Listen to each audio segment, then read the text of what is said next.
इस जलसे के सदर की इजाज़त से तमाम ख़वातीन और हज़रात, मुझे दो खान साहब के हवाले से दो काम करने का मौका रहा। पहला तो ये कि जो उनकी ऑटोबायोग्राफ़ी है ज़मा ज़वन और जद्दोजहद जो पश्तो में है, वो मैंने अपने कुछ कोलीग्स जो जेएनयू में पश्तो के प्रोफेसर्स हैं उनकी मदद से उसका तर्जमा किया, जो बहुत ज़ख़ीम है और जो पढ़ने की चीज़ है। उसका मैंने हिंदी में तर्जमा किया था, मेरा जीवन मेरा संघर्ष।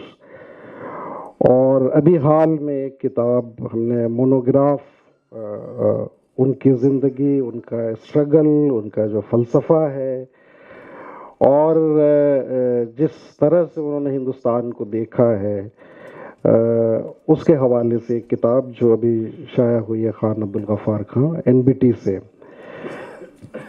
मैं चूँकि यहाँ पे एक बड़ी फहरिस्त है और आप सबसे वो करेंगे, मैं मुख्तसरन खान साहब की जो फ़िलॉसफ़ी है या जो उनका स्ट्रगल है और वो कैसे हिंदुस्तान को बनाना चाहते थे, इस हवाले से मैं एक दो बातें अर्ज़ करना चाहूँगा। एक तो ये था कि अभी जिक्र भी आया, इन्होंने डॉक्टर मुमताज़ साहब ने कहा भी कि हिंदुस्तान में सबसे पहले जो अदम तशद्दुद या नॉन वायलेंट मूवमेंट, और वो भी उस इलाके में जो नॉर्थ वेस्टर्न फ्रंटियर का इलाका है, जिसके बारे में बाद तक खुद बहुत सारे लोगों ने, गांधी जी तक को कहने की कोशिश की कि भाई ये लोग तो वायलेंट लोग हैं। वहाँ पे बड़ी कामयाब तहरीक चलाई उन्होंने और उनको जो एक ट्राइबल एरिया था, जिसका अपना एक वर्ल्ड व्यू था, जिनके अपना एक तौर तरीक़ा था, उनको उन्होंने रेड शर्ट पूरी एक नॉन वायलेंट बहुत ही एक आर्मी खड़ी की। पहली बार जब लोगों ने 1929 में लाहौर अधिवेशन में देखा तो सब हैरत ज़दा रह गए।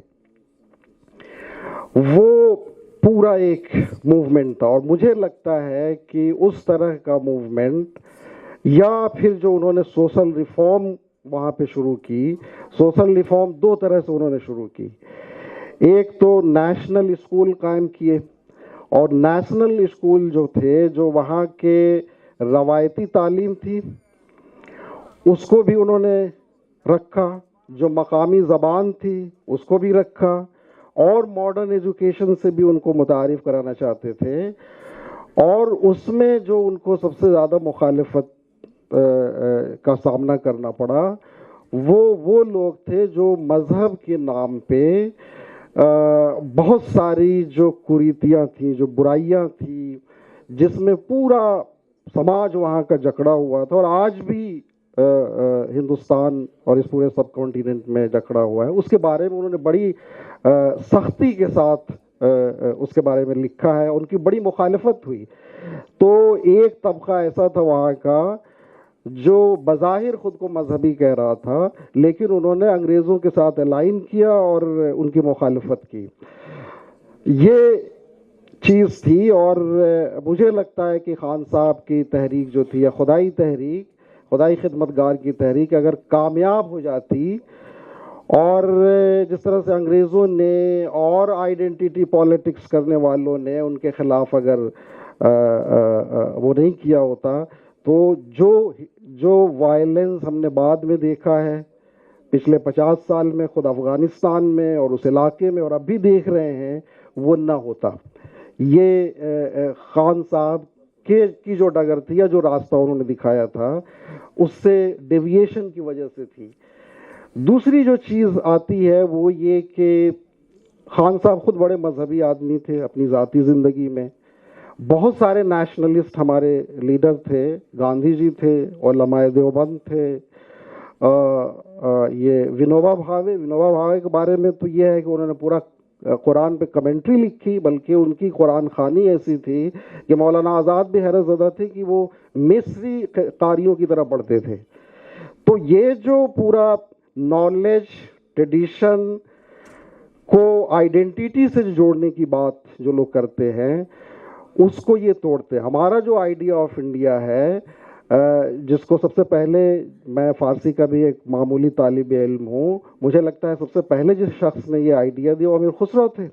امیر خسرو جو ہے، یہ پورا نیشن اسٹیٹ کا جو تصور آیا ہے یہ تو ہمارے کولونیل زمانے سے آیا ہے، لیکن ہندوستان نیشن اسٹیٹ کے دائرے میں نہیں آتا۔ نیشن اسٹیٹ کا مطلب تو یہ ہو گیا نا کہ ایک آئیڈینٹیٹی، ایک زبان، ایک وہ، یہ لوگ جو تھے وہ تمام کو جوڑ کے ان کی اپنی آئیڈینٹیٹیز کے ساتھ، ان کے اپنے آستھاؤں کے ساتھ اس کا احترام کرتے ہوئے اور یہ چل رہے تھے۔ اسی لیے خان صاحب کو ہم دیکھتے ہیں، انہوں نے پوری تفصیل سے لکھا ہے اپنی آٹو بایوگرافی میں، بہت زمانے جیلوں میں رہے، وہاں پہ الگ الگ طرح کے لوگ بھی تھے۔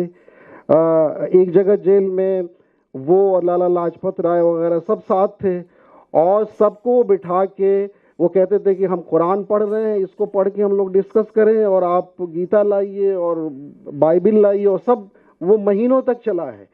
تو یہ ایک پوری جو ہندوستانی تہذیب یا اس کی جو روایات ہیں اس کو اس کی جڑوں سے سمجھنے کی جو ایک روایت تھی وہ بھی خان صاحب کی وہ ہے۔ اور جو پوری آئیڈینٹی پالیٹکس کا ایک ہم تماشا یہ دیکھتے ہیں کہ آپ دیکھیں گے کہ اس بنیاد پہ پاکستان بنا اور اگلے 25 سال تک وہ کانسٹیٹیوشن نہیں بنا سکے۔ اگر ویسی سیاست ہمارے ہاں کامیاب ہو گئی ہوتی تو ہم بھی شاید نہیں بنا پاتے۔ وہاں پہ ریجنل آئیڈینٹیٹیز کے، یہ بنگالی ہیں، یہ پختون ہیں، یہ فلاں ہیں، اور اس کو وہ ریکاگنائز نہیں کر رہے تھے۔ تو یہ سب چیزیں جو ہے ہمارے لیے بڑی اہم ہے۔ ایک چیز جو انہوں نے کی اور کرٹیسائز بھی کیا ہے وہ مسلم لیڈرشپ کے حوالے سے انہوں نے بہت سخت بات کہی ہے۔ انہوں نے یہ کہا کہ ان کی جو پولیٹکس ہے وہ بہت ہی ایلیٹسٹ ہے۔